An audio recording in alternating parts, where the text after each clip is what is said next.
जय श्री कृष्णा। आप सभी का स्वागत है एडीजे न्यूज में। आज हमारे साथ एक बिजनेस कोच और corporate trainer mister Deven Walecha ji हैं, जो कि पिछले 18 सालों से भी ज्यादा टाइम से ऑटोमोबाइल इंडस्ट्री में लोगों को सिखा रहे हैं, जिससे कई कंपनीज की सेल्स में काफी बढ़ोतरी हुई है। आइए देवेन वलेचा जी से जानते हैं कि वो क्या क्या सिखाते हैं और कैसे सॉफ्ट स्किल्स का महत्व है किसी भी कंपनी में सेल्स को इंक्रीज करने के लिए। सर, आपका बहुत बहुत स्वागत है। धन्यवाद। धन्यवाद आदित्य जी। सर, सबसे पहले तो मेरा आपसे ये सवाल है कि या, आप अपने बारे में कुछ बताएं लोगों को, ताकि हमारी ऑडियंस जान सके कि ये जो कॉर्पोरेट ट्रेनर्स होते हैं ये दिल्ली, गुड़गांव, हाँ, बेंगलोर साइड में तो बहुत अच्छे से लोग समझते हैं कि क्या चीज होता है, बट नॉर्मल जनता जो होती है उसको ये चीज वर्ड प्रॉपर वे पे समझ में नहीं आता। ट्रेनर से हम लोग जिम ट्रेनर वगैरह जानते हैं, बट ये कॉर्पोरेट ट्रेनर क्या चीज है, इसके बारे में आप कुछ एक्सप्लेन करेंगे? राइट। कॉर्पोरेट ट्रेनर, ओके, सो कॉर्पोरेट ट्रेनर एक टर्म बना दिया है, बट यस, यहाँ पर कॉर्पोरेट ट्रेनर की जगह मैं कहना चाहूंगा कि एक ऐसा प्रशिक्षक जो लोगों को प्रैक्टिकल एक्सपेक्ट के ऊपर में काम करना सिखाता है। और ये कॉर्पोरेट ट्रेनर का ट्रेंड अभी से नहीं है, बहुत पहले से। हम्म। बिकॉज यहाँ पे जब हम बात करते हैं स्किल डेवलपमेंट की, तो स्किल डेवलपमेंट के बारे में लोग अब जानने लगे हैं, है ना। वो कौशल विकास योजना और इन सबको जब लोगों ने सुनना शुरू किया तो यहाँ पे स्किल डेवलपमेंट की बात हो गई। बट ये स्किल डेवलपमेंट आज का नहीं है। स्किल डेवलपमेंट जो है ये पिछले कई सालों से है। पिछले कई साल छोड़ दीजिए, कई जन्मों से। यहाँ पे अगर हम राम की बात करें या कृष्ण की बात करें, तो उन सबको भी अपने अपने आप को बढ़िया कौशल देने के लिए उनको एक द्रोणा की जरूरत थी, एक गुरु की जरूरत थी। हम्म। सो वो जो गुरु है, वो जो द्रोणा है, जो एक पर्टिकुलर एरिया के अंदर में किसी को निपुण करते हैं, किसी को एक्सेल करते हैं, किसी को बेहतर बनाते हैं, वो बेसिकली ट्रेनर है, राइट। सो उसे हम प्रशिक्षक कह सकते हैं। एक ऐसा प्रशिक्षक, एक ऐसा इंसान जो प्रैक्टिकल एक्सपेक्ट के ऊपर में लोगों को काम करना सिखाता है ना। अभी जैसे स्कूल के अंदर अगर हम बात करते हैं, तो स्कूल के अंदर में देयर आर टीचर्स जो बुक से मिलने वाली नॉलेज को बच्चों तक पहुंचाते हैं, और बच्चों की जो एक बेसिक ज्ञान है, जो फाउंडेशन है, उसको क्रिएट करते हैं। उसके बाद में बच्चा जो है वो स्कूल से निकल करके कॉलेज की तरफ आता है, और कॉलेज में भी वो मिक्स ऑफ नॉलेज लेता है, जिसके अंदर में 90% नॉलेज जो होती है वो किताबों से होती है, रेफरेंसेस से होती है, और 10% जो होता है that is from some practical, because आजकल कॉलेज के अंदर में गेस्ट लेक्चर वगैरह भी होने लगे हैं कुछ, है ना। प्रैक्टिकल एक्सपीरियंसेस को इन्होंने इनवाइट करना शुरू कर दिया है, so that students can get the understanding कि पढ़ाई करने के बाद में अब जब वो एक्चुअल एरिया में जाएंगे काम करने के लिए, तो उन्हें करना क्या है। तो यहाँ पे आपने बोला कॉर्पोरेट ट्रेनर क्या है, तो कॉर्पोरेट ट्रेनर ये एक टर्म हम लोगों ने क्रिएट किया है समझाने के लिए। बिकॉज जैसे आपने सही कहा कि लोग समझते हैं कॉर्पोरेट ट्रेनर का मतलब समझते हैं जिम का ट्रेनर। चलो, जिम का भी ट्रेनर वो भी एक स्किल के ऊपर सिखा रहा है ना। लोगों को ये बता रहा है कि बॉडी कैसे बनानी है। तो he is also giving one skill. तो वो एक जिम से रिलेटेड, वो हेल्थ से रिलेटेड एक ट्रेनर हो गया। यहाँ पर when we are talking about corporate trainer means एक ऐसा इंसान जो आपको ये सिखाता है, अ, सिखाता भी क्या है, आपको डायरेक्शन देता है। बेसिकली मेंटर्स होते हैं। वो आपको एक डायरेक्शन देता है कि आप जब अब प्रैक्टिकल दुनिया में आ गए हैं, तो प्रैक्टिकल दुनिया में जब किसी कंपनी को ज्वाइन करते हैं, तो ज्वाइन करने के बाद में उस कंपनी के अंदर में काम कैसे करना है ना। यहाँ पे एक तो काम करते करते नॉलेज आना, ठोकर खाते खाते नॉलेज आना, और एक होता है बहुत सारी प्रैक्टिकल नॉलेज को अंडरस्टैंड कर लेना, और अपने काम के हिसाब से जो अच्छी चीजें हैं उसको अपने साथ जोड़ लेना, right. So this is the work of a trainer, which actually trainer क्या करता है, ट्रेनर अब जाता है और जाकर के लोगों को बताता है। जैसे I just give you like to give you example. Maruti है ले लीजिए, या हुंडई ले लीजिए, या टाटा ले लीजिए, या टोयोटा ले लीजिए, कोई भी कंपनी है, वहां पे बहुत सारे ट्रेनर्स हैं। वो ट्रेनर क्या करते हैं, अलग अलग तरह के ट्रेनर होते हैं। एक ट्रेनर है जो सिखा रहा है कि गाड़ी के अंदर में क्या ऐसी खास चीज है जो कस्टमर के लिए बड़ी लुभावनी हो सकती है, कस्टमर के लिए काफी फायदेमंद हो सकती है। एक सिखा रहा है कि आप अगर एक कंपनी में काम कर रहे हो तो उसमें काम करने का तरीका क्या होता है। एक ट्रेनर और होता है जो ये बता रहा है कि अगर आप कंपनी में काम कर रहे हैं तो उस कंपनी के अंदर में कौन कौन सी ऐसी चीजें हैं जो कस्टमर के अनुभव को अच्छा करती है। और वहीं पे फिर आफ्टर सेल्स आ जाता है। तो आफ्टर सेल्स के अंदर में ये बताया जाता है कि गाड़ी जब आप रिसीव करते हो किसी कस्टमर की सर्विस करने के लिए, तो इसको कैसे सर्विस, तो बेसिकली एक प्रैक्टिकल ग्राउंड के ऊपर पे लोगों को समझाना, सिखाना और उनके लेवल को नंबर 1 स्टेयर से उठा करके उनको नंबर 3 पर लेकर आना। बिकॉज़ यहाँ पर नंबर 3 में आने में टाइम लगता है। I like to give you example. आपने पूछा कि अपने बारे में कुछ बताइए, तो I like to tell you about myself because वहाँ से आपको अंडरस्टैंडिंग मिलेगी कि ये ट्रेनर का प्रभाव क्या होता है और ट्रेनर क्या कर सकता है। सबसे पहली चीज़ मैंने अपना करियर जो है स्टार्ट किया था in year 1998 as a sales consultant. Uh, बहुत सारे लोगों को डायरेक्शन नहीं मिलते हैं, उनमें से मैं भी एक था। जब मैंने अपना करियर स्टार्ट किया था, कोई डायरेक्शन नहीं थी। सिर्फ ये था कि भैया पढ़ाई कर लिया है, अब कहीं नौकरी करनी है और नौकरी इसलिए करनी है बिकॉज़ ऑब्वियसली नौकरी नहीं करेंगे तो पैसा नहीं आएगा, पैसा नहीं आएगा तो लाइफ अच्छी नहीं होगी। तो ये एक सोच हुआ करती थी। तो स्टार्टिंग में एक अपॉर्च्युनिटी मिली एक डीलरशिप में काम करने की और वहाँ पे मैंने जॉइन किया as a customer care executive, वो भी वर्कशॉप के अंदर। तो वर्कशॉप के अंदर मैं काम करते रहे, सीखते रहे, डाँट खाते रहे, गलतियाँ करते रहे, सुधारते रहे और काम करते रहे। लेकिन उस टाइम पे भी हमारे को कोई डायरेक्शन देने वाला नहीं था, हमारे को बताने वाला नहीं था कि आप अगर एक ऑटो इंडस्ट्री में आ गए हैं, तो ऑटो इंडस्ट्री में कैसे काम करना है। बहुत रेयर कंपनीज़ थी जो ट्रेनिंग के ऊपर फोकस करती थी। सो वो ये ट्रेनिंग का जो ट्रेंड स्टार्ट हुआ है, मैं I must say that started in year 2001। India के अंदर में जो कॉर्पोरेट ट्रेनिंग की जब हम बात करते हैं तो बहुत फुल फ्लेज तरीके से जो स्टार्ट हुआ है, दैट इज इन ईयर 2001। उसके बाद में ही जो है एक बहुत बड़ी वेव आई है इन terms of development, skill development, ये सारी चीजें। सो जब मैंने ज्वाइन किया था, जब मैं सेल्स इंडस्ट्री में आया था, तो मेरे पास कोई नॉलेज नहीं थी, जीरो नॉलेज थी। और मेरी लाइफ के जो एक ट्रेनर थे वो भी मिस्टर बत्रा करके एक ट्रेनर थे जिनसे मैंने ट्रेनिंग लिया था। मैं बड़ा इंस्पायर्ड हो गया था उनसे। मैंने कहा अरे वाह यार, ये भी एक प्रोफेशन है, कितना अच्छा समझाया हमारे को, कितना बढ़िया लगा और उनकी ट्रेनिंग से काफी फर्क पड़ा, हमारे अंदर प्रभाव आया। तो वो एक छोटी सी ट्रेनिंग ने जो है काफी अच्छा असर डाला in terms of our life. तो 6 साल गाड़ियां बेची लेकिन डायरेक्शन देने वाला कोई नहीं था, बहुत कम ट्रेनिंग होती थी, ना के बराबर ट्रेनिंग होती थी। और फिर 2004 के अंदर में काम करते करते करते करते सीखते हुए प्रैक्टिकल एरिया के अंदर में अपनी नॉलेज को बढ़ाते हुए I join a training company. देखो मौका मिला, मेरे ही एक कस्टमर ने मुझे अप्रोच किया, उसने कहा Devan you have a good communication skill, you have the good personality. उनको लगता था तो शायद होगा भी। सो ही सेड कि Devan why don't you join a training industry. तो मैंने उनको बोला सर मैंने पढ़ाई वढ़ाई मेरी तो बहुत अच्छी नहीं है, मैं तो सिर्फ ये जानता हूँ कि गाड़ी कैसे बेचनी है। कहते बस यही सिखाना है कि गाड़ी कैसे बेचनी है, बिकॉज आज की डेट में डायरेक्शन देने वाला कोई नहीं है। So can you help us. तो मैंने कहा सर कोशिश कर सकता हूँ बट ओके। सो कोशिश ही कामयाब होती है। तो उसके बाद में मैंने इंटरव्यू दिया और इंटरव्यू देने के बाद में I got selected. So selection भी हो गया। तो उसके बाद में then I was in training and I started with Maruti training. और अभी तक मैं मारुति का ट्रेनिंग करता हूँ। So I am one of the veteran you can say in terms of Maruti system.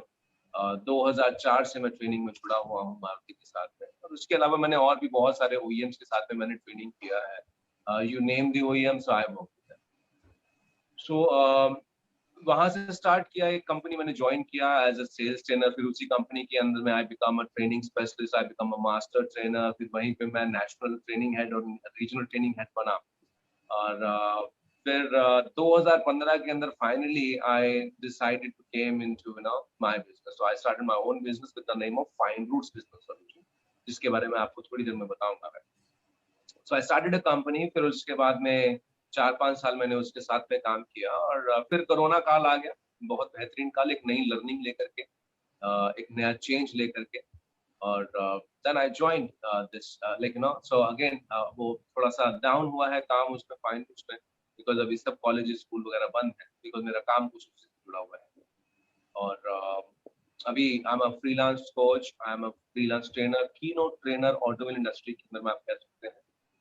So that's all about my self. और corporate trainer की जब हम बात करते हैं तो corporate trainer basically the person who has knowledge of practical ground and giving the practical aspects or of the life or of the sales industry to the guys। तो एक तरह से प्रैक्टिकल नॉलेज देने वाला इंसान जो है वो ट्रेनर होता है। जो प्रैक्टिकल नहीं है, जो सिर्फ ज्ञान दे रहा है, सिर्फ किताबी चीजें बता रहा है, तो मैं उसको अध्यापक बोलूंगा, उसको मैं टीचर बोलूंगा। सो बिकॉज स्कूल के अंदर में मेरे को अकबर बीरबल के बारे में बताया गया, बट वो मेरे लिए प्रैक्टिकल नहीं था। मैं उसका क्या करूँगा? मेरे लिए वो नॉलेज अगर मैं सही बताऊं तो मेरे लिए जीरो है।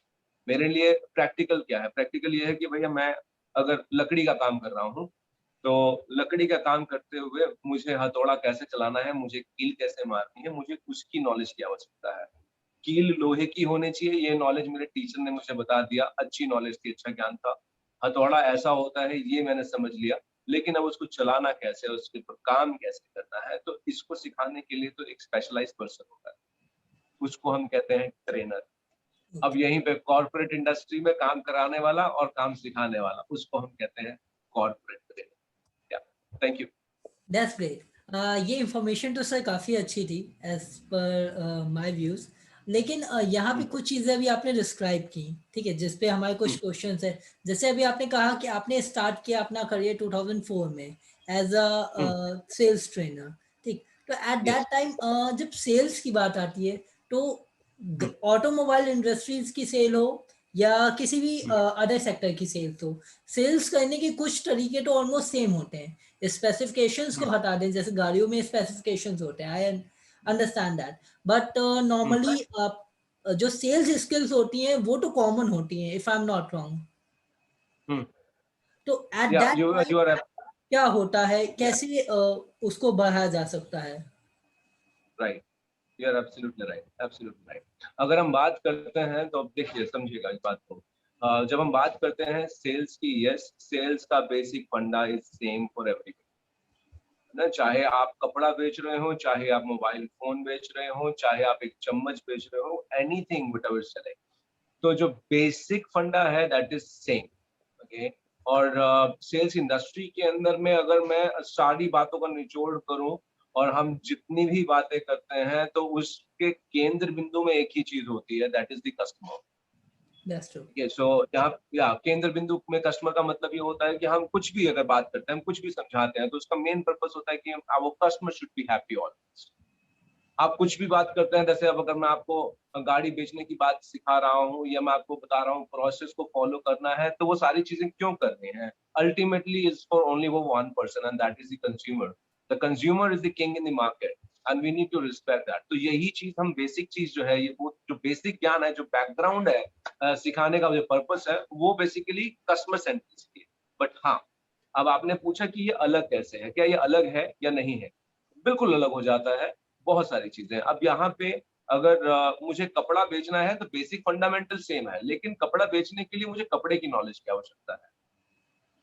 मुझे ये मालूम होना चाहिए कि सामने वाला आदमी है वो किस तरह के कपड़े पहनना पसंद करता है, तो वो डायरेक्शन दूसरी हो जाएगी। अब यहीं पे एक आदमी गाड़ी लेने के लिए आ रहा है, तो गाड़ी बेचने के लिए मुझे गाड़ी की नॉलेज का होना जरूरी है। गाड़ी कैसे चलती है, गाड़ी में कौन सी ऐसी चीजें हैं जो लोगों को अट्रैक्ट करती हैं, राइट? तो मैं गाड़ी की बात करूंगा, तो गाड़ी की नॉलेज होना जरूरी है, गाड़ी की नॉलेज सामने वाले को देना भी जरूरी है।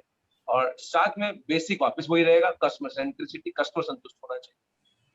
अब गाड़ी भी छोड़ देते हैं, लेट्स टॉक अबाउट चाय पत्ती, let's talk about anything, let's talk about laptop. आप कुछ भी ले लीजिए, तो जो भी चीज मैं बेच रहा हूँ, पहले तो मुझे उस चीज का बेसिक ज्ञान, और उसके बाद में उसके अंदर क्या ऐसी चीज है जो मेरे कस्टमर को फायदा देगी, जो मेरे कस्टमर को लाभ देगी, जो मेरे कस्टमर को बेनिफिट देगी, तो उसके बारे में मालूम होना जरूरी है। तो यहाँ पे ट्रेनर का रोल आ जाता है, और यहाँ पे स्पेशलाइज्ड पर्सन आ जाते हैं।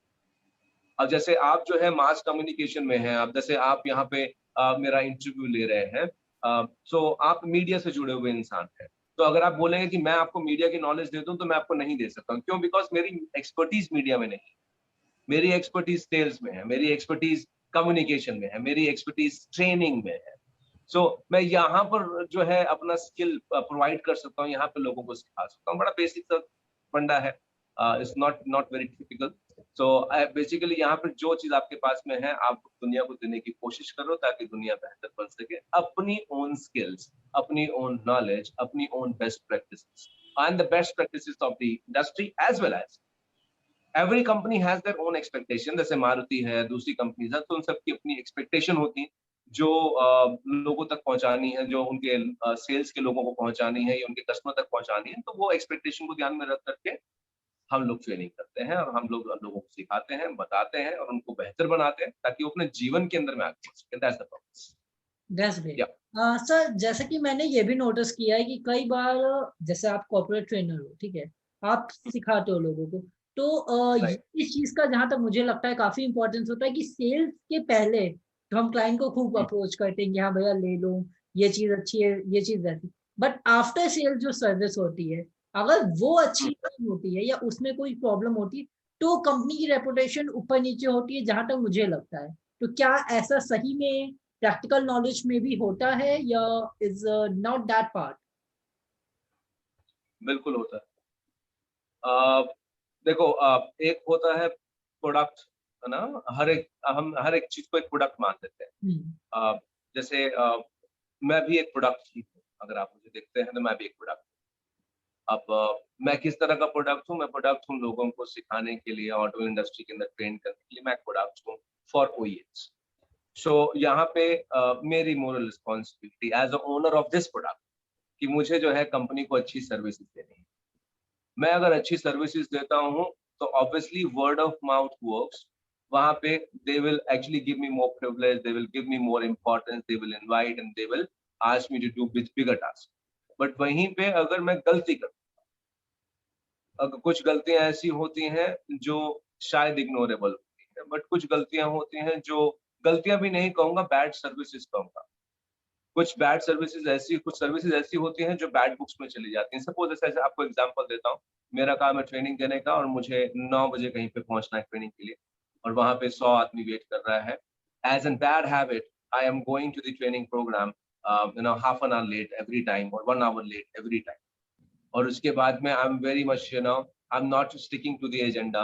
मैं कुछ भी बात कर रहा हूँ, मैं कुछ भी बोल रहा हूँ। तो यहाँ पर जो कंपनी है उनका एजेंडा खराब हो गया। उन्होंने बोला यार ये तो आदमी कुछ भी बोल रहा है, ये मेरे काम का नहीं है। सो यस, आफ्टर सेल्स और आफ्टर सर्विस जो वाली बात आप कर रहे हो, ये बिल्कुल मैटर करती है, हर जगह मैटर करती है। प्रोडक्ट की बात करते हैं तो प्रोडक्ट में भी मैटर करती है। पूरा का पूरा जो है अ, एक कंपनी मेरे को याद आ रही है, इज़ अ एयरलाइन कंपनी। वहाँ पर उन्होंने मिसहैंडल किया, किसी का पड़ा किसी के बैगेजेस को मिसहैंडल कर दिया और उसका गिटार टूट गया और उसके ऊपर एक गाना भी बना हुआ है।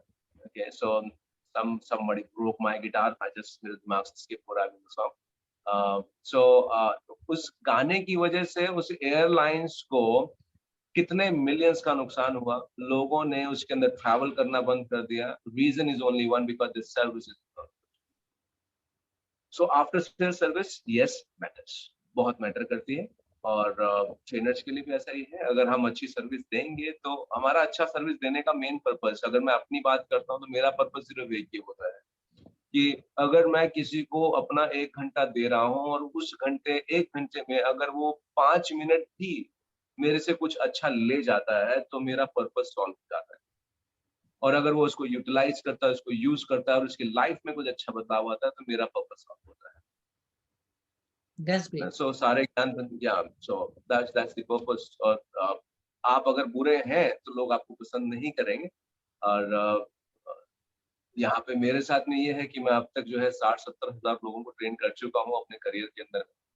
और अभी तक मुझे नेगेटिव फीडबैक तो नहीं मिले हैं, बट हाँ, पॉजिटिव फीडबैक के साथ-साथ में इम्प्रूवमेंट ज़ोन के अंदर में मैं कहाँ और इम्प्रूव कर सकता हूँ, वैसे फीडबैक मुझे ज़रूर मिले हैं ताकि मैं लोगों के साथ में और बेहतर तरीके से जुड़ सकूँ और बेहतर सर्विस दे दैट्स सकूँ। ग्रेट।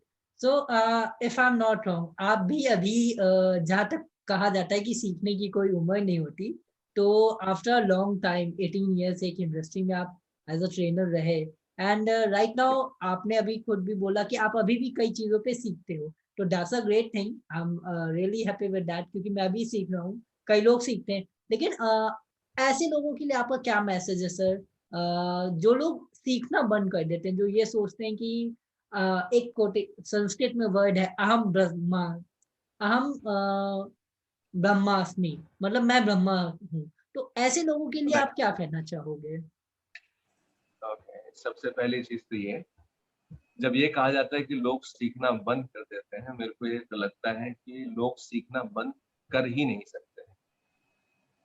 एक ही केस में सीखना बंद हो सकता है, जब आदमी कोमा में चला जाए। जो लोग हमारे को लगता है कि ये कुछ नहीं सीख रहा है, उसके बावजूद भी वो कुछ ना कुछ सीख रहा है, ना चाहते हुए भी सीख रहा है। बिकॉज़ लाइफ के बीच में बहुत अप्स एंड डाउन्स आते हैं हर एक की, तो कई लोग जो हैं वो अपनी डेवलपमेंट को रोक देते हैं। डेवलपमेंट को रोकने का मतलब कुछ अच्छी चीज़ उनके पास में आ रही हो तो वो उसको ग्रैब नहीं करते हैं सही समय पे, है ना? अब जैसे मैं आपको एक छोटा-सा एग्ज़ाम्पल देता हूँ यहाँ पे। आपको जब भूख लगी है तभी खाना चाहिए, लेकिन जब आप बीमार हो जाओगे तो आप पका हुआ खाना नहीं खा सकते, उस समय आपके लिए वो वेस्ट है। आप उसका उस समय जूस चाहिए, कुछ और चाहिए, है ना? आपको अभी कोरोना काल का एग्ज़ाम्पल ले लेते हैं, लोगों को कोरोना हो गया, अब कोरोना से पहले प्रिकॉशन लेना कि ताकि आपको कोरोना ना हो जाए। तो जो कोरोना से पहले वाला प्रिकॉशन था, अब वो कोरोना के टाइम पे लेंगे तो वो काम नहीं करेगा, अब कोरोना की मेडिसिन आपको खानी पड़ेगी। तो यहाँ पर कई लोग ऐसे हैं जो अपनी डेवलपमेंट को स्टॉप करते हैं। वो डेवलपमेंट जो है सही समय पे ना लेकर के अगर उसको बाद में अडॉप्ट करते हैं तो शायद उसका असर और उसका रिजल्ट जो होता है वो छोटा हो जाता है। तो यहाँ पर अपॉर्च्युनिटीज को ग्रैब करना, मैं ये कहूँगा कि अपॉर्च्युनिटीज को सही समय पे ग्रैब करें। और दूसरा, डेवलपमेंट लोग सीखना बंद कर देते हैं, ऐसा मेरे को लगता नहीं कि लोग सीखना बंद कर देते हैं। जो अलमाइटी है ना वो जबरदस्ती सिखाता रहता है। कुछ भी करके अभी भी सिखा ही रहा है ना। जो लोगों ने सीखना बंद कर दिया था, कोरोना आ गया, लोगों ने सीखना शुरू कर दिया, अपने आप ही सीख रहे हैं अब तो। किसी को सिखाना तो नहीं पड़ रहा है। सबको मालूम है कि भैया मुँह पे कपड़ा बाँध के चलना है, हाथ जोड़ के नमस्ते करना है, हाथ नहीं मिलाना है, गले नहीं मिलना है। तो ये मेरे को लग रहा है कि ये लर्निंग ही है और ये ऑटोमेटिक आ रही है। इसके लिए कोई अगर ये भी कह दे कि मैं तो नहीं सीखूँगा, तब भी उसको सीखना ही पड़ेगा। अगर नहीं सीखेगा तो पुलिस की लाठी भी पड़ जाती है, तब सीख लेगा वो। That's true. तो तो learning never stops and can not be happened. So आप ये कहो मैं सीखना, आप कैसे सीखना बंद कर सकते हो? आप कर ही नहीं सकते। हम्म। आप अगर अभी भी शांत होके बैठ जाएँगे, आप घर में भी बैठ जाएँगे, तब भी आप कुछ लर्न कर लेंगे, ये भी गारंटी करता हूँ। मेरे जैसे आदमी को देखिए, कोरोना काल के अंदर घर में रहा हूँ, 4 महीने खाना बनाना सीख लिया। सो 2 Yes, महीने मेरी वाइफ जो थी वो घर में नहीं थी कोरोना टाइम पे, वो फँस गई थी लखनऊ में आकर के। मैं उस टाइम पे करनाल में था। तो 2 महीना मैं घर में रहा हूँ, अकेले रहा हूँ और वहाँ पे अब ना चाहते हुए भी खाना बनाना सीखा, तो सीख लिया। ओके। तो लोग जो चाहते नहीं हैं, तो वो मैं ये कहना चाहूँगा आप कुछ भी कर लीजिए, आप हाथ पे हाथ रख के बैठ जाइए, तब भी आप कुछ ना कुछ सीख के चले जाएँगे। सो सीखना बंद नहीं होता। हाँ, सही समय पे अपॉर्च्युनिटी जब हम ग्रैब नहीं करते हैं, दैट्स द प्रॉब्लम। वहाँ पर हमारी आँखें खुली होनी चाहिए। अगर आप आगे बढ़ना चाहते हैं, तो आपको सचेत रहना होता है और आपको सही समय पे सही अपॉर्च्युनिटी को ग्रैब करके उसका इस्तेमाल करना होता है और ये अपॉर्च्युनिटी कंटीन्यूअस आती रहती है। ये रुकने वाली चीज़ ही नहीं है। आप चलते जाएँगे, हवाएँ आती रहेंगी और हवाओं के अंदर में कहाँ धूल आ रही है, कहाँ बारिश आ रही है, कहाँ खुशबू आ रही है, तो वो उसका अनुभव आपको चलते-चलते करते रहना पड़ेगा, राइट? that सो वो होता रहेगा आपको। तो अपॉर्च्युनिटी जब आए तो उसको ग्रैब कर लें। of course, that's great message. Sir अभी जैसा कि हम लोग डिस्कस कर रहे थे तो आपने बताया कि आपकी एक अपनी भी फर्म है फाइन रूट्स बिजनेस सॉल्यूशंस के नाम पे। तो उसका क्या यस। कॉन्सेप्ट है, आप कुछ बताएंगे सर? वो क्या करती है? वो ऐसे ही ट्रेनिंग्स देती है जैसे आप ट्रेनर हो, तो I feel it's related to the soft skills training. तो उसके बारे में कुछ राइट, हमारी ऑडियंस को बताएं सर। राइट। ओके, सो जैसे कि मेरी कंपनी का नाम आपने लिया फाइन रूट्स। तो फाइन रूट्स अपने आप में ही अपने आप को डिफाइन करता है। तो फाइन का मतलब होता है अच्छा, रूट्स का मतलब होता है जड़ें, तो अच्छी जड़ें। तो अगर हमारी जड़ें मजबूत हैं, तो एक अच्छा पेड़ लगेगा तो अच्छे फल लगेंगे, अच्छे फल लगेंगे तो उसके पास जो भी बागान वाला आएगा वो उस फटाफट उस फल को अपने पास रखने की कोशिश करेगा और अपने पास रिटेन करने की कोशिश करेगा। Same is for the human being. अगर आपकी रूट्स स्ट्रॉन्ग हैं और आपने अपनी रूट्स को बेहतर कर लिया है, आपने लर्न कर लिया है, तो आप फ्लॉरिश करेंगे। कैसे फ्लॉरिश करेंगे? ऑब्वियसली आज की डेट में इंडस्ट्री के अंदर में स्किल मैन पावर की बहुत बड़ी कमी है और 2 तरह की स्किल होती है, एक होती है फंक्शनल स्किल और एक होती है बिहेवियरल स्किल और दोनों की ही बहुत बड़ी आवश्यकता है। फंक्शनल स्किल सीखी जा सकती है ना? प्रैक्टिस करके, लेकिन बिहेवियर स्किल और फंक्शनल स्किल का मिक्सचर दोनों मिलना बड़ा मुश्किल होता है, जो कि एक कॉर्पोरेट ट्रेनर ही कर सकता है, जो आपको फंक्शनल स्किल के साथ-साथ में बिहेवियर स्किल का एक बढ़िया मिक्सचर आपको दे सकता है। और फाइन रूट्स का जो मेरा पर्पस था लेकर आने का, वो मैं आपको बता देता हूँ क्यों लेकर आया। 2015 के अंदर में मेरा मिशन एक बना कि बिकॉज मुझे डायरेक्शन देने वाला कोई नहीं था मेरी लाइफ के अंदर, नो वन वाज देयर, कोई मुझे बताने वाला भी नहीं था कि आपको क्या करना चाहिए, क्या नहीं करना चाहिए, आपकी क्या कैपेबिलिटीज है, मुझे कोई नहीं बता रहा था। और मैं जिससे भी पूछता था वो कोई भी कुछ भी जवाब देता था। किसी ने बोला भाई तू न्यूज़पेपर कंपनी में काम कर ले, मैं वहां चला गया, मैंने न्यूज़पेपर कंपनी में एज ए पेपर कलेक्टर काम करना शुरू कर दिया जी, फील्ड का काम। तो मजा ही नहीं आया, 2 महीने काम किया था, वापिस आ गया, नहीं हुआ मुझसे वो काम, बिकॉज वो मेरे शौक का नहीं था मेरे। फिर एक अंकल आए, उन्होंने डैड को बोल दिया अपने लड़के को कंप्यूटर सिखाइए, कंप्यूटर बड़ी अच्छी चीज है कंप्यूटर। तो मेरे पीछे पड़ के मुझे कंप्यूटर सिखा दिया गया, मैंने 3 साल जी नीट कर लिया। लेकिन मुझे फिर ये मालूम पड़ा कि मैं बैठ नहीं सकता हूँ, मैं बैठने वाली काम ही नहीं कर सकता हूँ, आदत नहीं है बैठने की। हाँ, कभी को बचपन से लेके अपना जो है अपनी जवानी तक खूब आवारागर्दी करी, तो घूमने फिरने का शौक था, तो एक जगह बैठने की आदत नहीं, तो कंप्यूटर को भी नहीं संभाल पाए, तो वहां से फिर हम बाहर निकले। फिर ऐसे ही घूमते घूमते चले गए हम अपने एक मित्र के पास में, तो मित्र को बोला कि जी हमारे को जॉब लगवाओ कहीं पे। तो उन्होंने कहा, पहले तो वो अच्छे दोस्त तो जानते थे, उन्होंने कहा यार तेरा ना तेरे को घूमने का बड़ा शौक है, तो एक काम कर, you go and join auto industry, तो वहां पे कम से कम फील्ड में रहेगा तो तेरा शौक पूरा हो जाएगा। मैंने कहा बात तो ठीक है, मैं कहा चलो ऐसे ही करते हैं। फिर मैंने गया, फिर मैंने ऑटो इंडस्ट्री ज्वाइन किया। तो स्टार्टिंग में तो अपना वही दिल्ली के अंदर घूम रहे थे, फिर जब ट्रेनिंग में आया तो पूरा भारत घूम लिए। तो ये काम मुझे बड़ा अच्छा लगा, बिकॉज ये मेरे शौक के साथ जुड़ा हुआ था, जहाँ मेरा मन लगता है। और बोलने का मुझे मालूम नहीं था कि that I am a very good speaker. ये मुझे ट्रेनिंग में आके मालूम पड़ा कि yes I can speak and I have that capability कि yes I can speak in front of audience, I can speak in front of people. तो starting में तो डर था, लेकिन उसके बाद में धीरे-धीरे I got lot of opportunities to speak in front of audience and I came on stage and now that fear is also not there. So camera fear भी था, तो कैमरा फियर भी इसी तरीके से निकला। तो अब यहाँ फाइन रूट्स का लेकर आने का सिर्फ यही था कि मेरे को कोई डायरेक्शन नहीं मिला लाइफ में, तो मैं चाहता हूँ कि मैं जो मेरा यूथ है, जो आज का यूथ है, जो भारत का यूथ है, उनको एक डायरेक्शन देने वाला आदमी मिले, बिकॉज गुरु के बिना गति नहीं होती है, ये मुझे मालूम है। इस चीज को मैं अच्छे से समझ सकता हूँ, गुरु बिना गति नहीं है, चाहे वो स्कूल का गुरु हो चाहे कहीं का भी गुरु गुरु है। तो गुरु आपको डायरेक्शन दे सकता है, गुरु आपको पाथ दिखा सकता है, लेकिन अगर पाथ दिखाने वाला ही ना हो तो आदमी आदमी जो है अपने ही रास्ते खोदने लगता है, और जो सक्सेस की सीढ़ी जो उसको 15 सालों में मिल रही है, वो उसको 5 सालों में मिल सकती है अगर उसके पास गुरु। वही वाली बात है ना, अगर आप सफर पे जा रहे हैं, यहाँ से दिल्ली जाना है, अगर आपको ट्रेन का पैसा है और ट्रेन में चढ़ सकते हैं, तो आप उसी सफर को जो है 7 घंटे में कंप्लीट कर लेंगे। बट अगर वो सफर आपको मालूम नहीं है कि ट्रेन में कैसे जाना है और पैसे नहीं है, तो आप सड़क का अगर पैदल का रास्ता अगर अपनाते हैं तो आपको पहुंचने के लिए 15 दिन लग जाते हैं, 16 दिन लग जाते हैं, 17 एक महीना भी लग सकता है, डिपेंड करता है फिर आप कितनी तेज चल रहे हैं।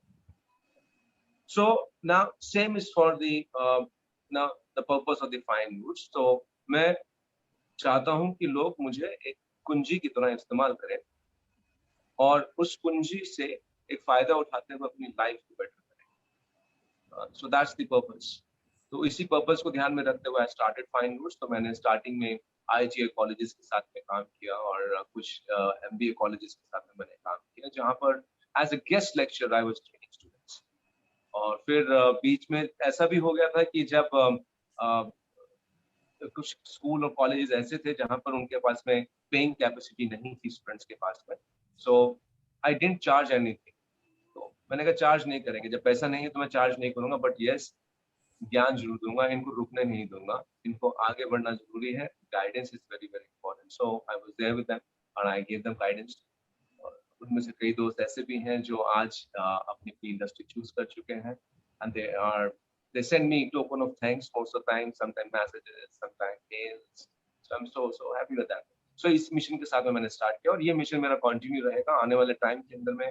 मैं इसको एक बड़े लेवल के ऊपर मैं इसको पब्लिश करूंगा and the purpose is basically skill development. Skill development में भी बहुत सारी कंपनीज आज की डेट में हैं, बट यहाँ पे लोगों को तैयार करना मार्केट के लिए, ताकि वो जल्दी से अपने सक्सेस की सीढ़ी को पा सके, एक कंपनी को अच्छा प्रॉफिट दे सके, अपने घर को भी अच्छे से चला सके और अपनी लाइफ को भी आगे बढ़ा सके। That's the purpose of the Fine Roots. तो That's fine great. Roots basically या तो फाइन रूट का मतलब find people, initiate people, nurture people and excel people. So this is the fine roots. That's great sir. और जहाँ तक मुझे उम्मीद भी है कि जिस हिसाब से आप लोगों को ट्रेन कर लो, जिस हिसाब से आपका वे ऑफ थिंकिंग है, आप डेफिनेटली एक अच्छी सक्सेस हासिल करोगे और आगे चल के आप हमारे इंडिया की कई यूथ्स को ट्रेन कर सकोगे, जिससे वो आगे चल के अपना पार्ट चूज कर सकें। I am really wishing you a good luck to you and your company. And इसी के साथ मैं आप सभी से ये अनुरोध भी करूंगा कि जो भी लोग हमारे इस इंटरव्यू को देखें, वो फाइन रूट्स का लिंक नीचे दिया हुआ है, उस पर जाएं। अगर वो अपनी जॉब के बारे में या कोई भी स्किल सीखना चाहते हैं तो वो वहाँ से सीख सकते हैं। जो भी लोग जुड़ते हैं वो उनको मैंने आपका परिचय करवा ही दिया है देवेंद्र जी से। वो आपको ट्रेनिंग देंगे, वो आपको स्किल्स देंगे, आज जिसके ज़रिए आप आराम से अपनी लाइफ के एम्स को अचीव कर सकते हो। इसी के साथ मैं आदित्य नारायण आप सबसे विदा लेता हूँ। जय Shri Krishna. Thank you, Arvind. Thank you welcome so sir. much.